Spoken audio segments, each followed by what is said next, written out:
اہم press conference کرنے جا رہے ہیں، لہٰذا آپ کی موجودگی وہ بڑی ضروری ہے۔ اور پھر جب شام میں آپ نے دیکھا کہ خواجہ آصف اپنے 2 ساتھیوں کے ساتھ پریس کانفرنس کرنے آئے تو واضح طور پر یہ لگا کہ جیسے زبردستی کا معاملہ ہے اور شرط پوری کرنے کے لیے آئے ہیں، کیونکہ نہ کوئی تیاری تھی اور نہ ہی کوئی ان کے پاس دلیل۔ اچھا، اس بات کا اندازہ پھر اس بات سے لگایا جا سکتا ہے کہ جب سخت سوالات کی بچھاڑ شروع ہوئی نا تو ٹی وی چینلز نے ان وزراء کے بجائے وہ دوسری طرف یعنی کہ دوسری ونڈو میں ڈاکٹر فاروق ستار کو دکھانا وہ زیادہ مناسب سمجھا، جن کی سب سے بڑی شکایت یہ تھی کہ بلاول مجھے ملاقات کے لیے وقت نہیں دیتے ہیں۔ تو اس کا ذکر تو آگے اسی ولاگ میں کرتی ہوں، اور جناب یہ بھی اپنی جگہ ویسے ایک لطیفہ ہے۔ اچھا، آپ ذرا غور کریں کہ یہ ٹی وی چینلز یہ پنجاب حکومت کی ترجمان کو تو آئے روز گھنٹہ گھنٹہ پریس کانفرنس میں دکھاتے رہتے ہیں، اور وہاں پہ خواجہ آصف کو تھوڑی ہی دیر بعد اسکرین سے ہٹانا پڑ گیا۔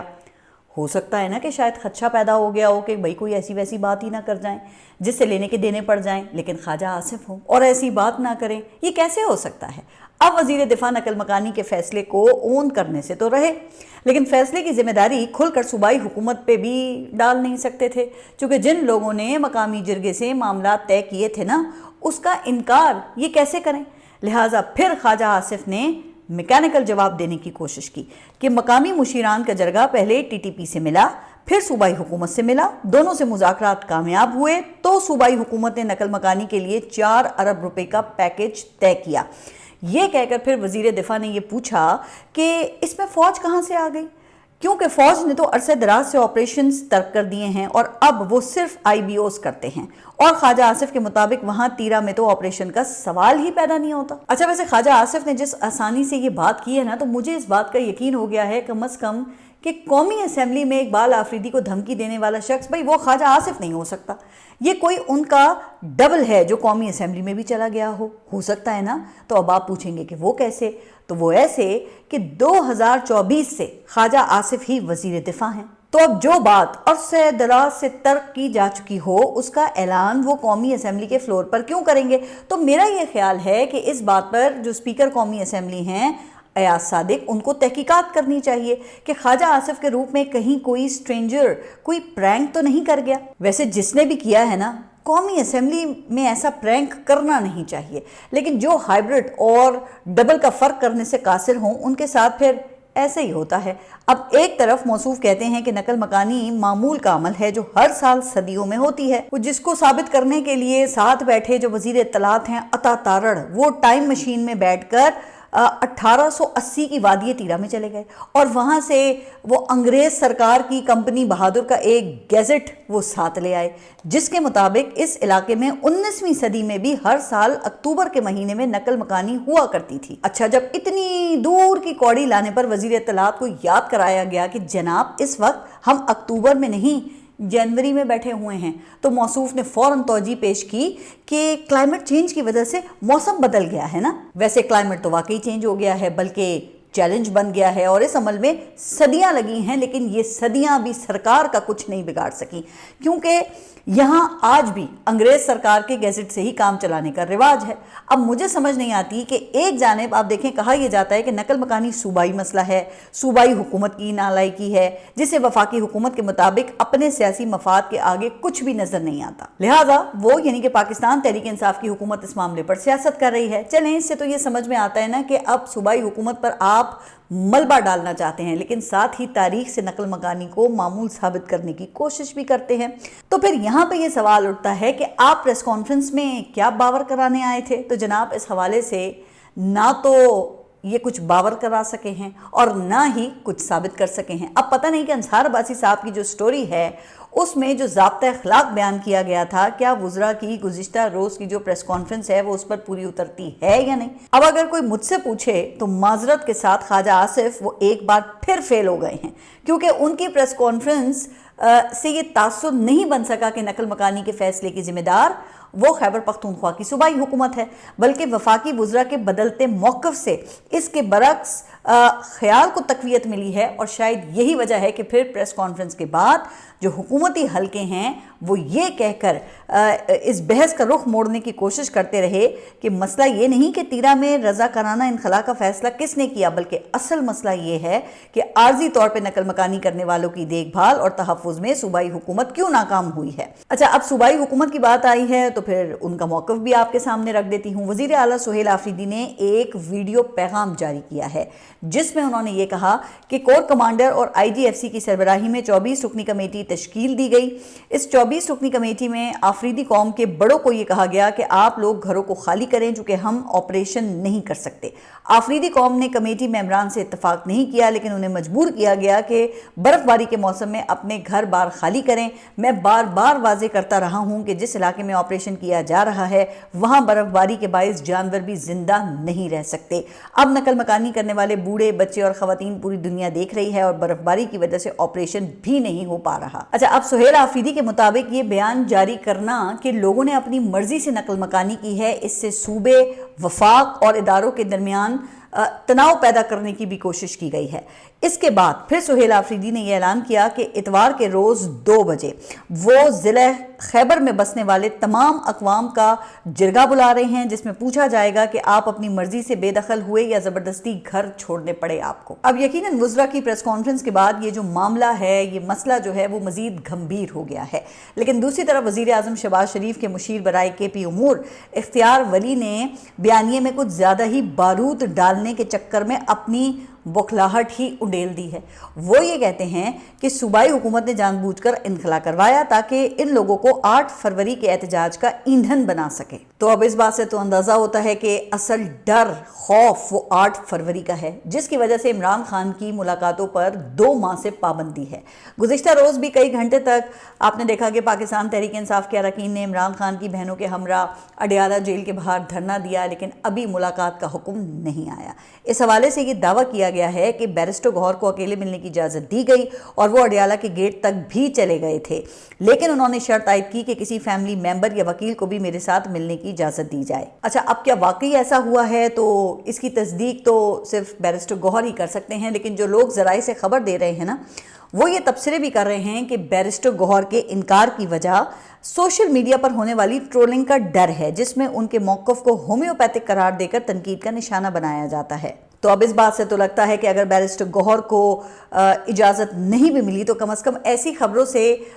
پارٹی میں تقسیم کا جو تاثر ہے وہ گہرا ہوتا ہے۔ حالانکہ دوسری طرف عمران خان سے فیملی کی ملاقات وہ اب کہا جاتا ہے کہ انتہائی ضروری ہو چکی ہے، جو کہ کچھ دنوں سے ان کی آنکھ کی تکلیف کے بارے میں بھی خوب قیاس آرائیاں ہوتی رہی ہیں، اور اس دوران پھر شوکت خانم ہاسپٹل کی جانب سے بھی خان صاحب کے معائنے کی درخواست کی گئی، مگر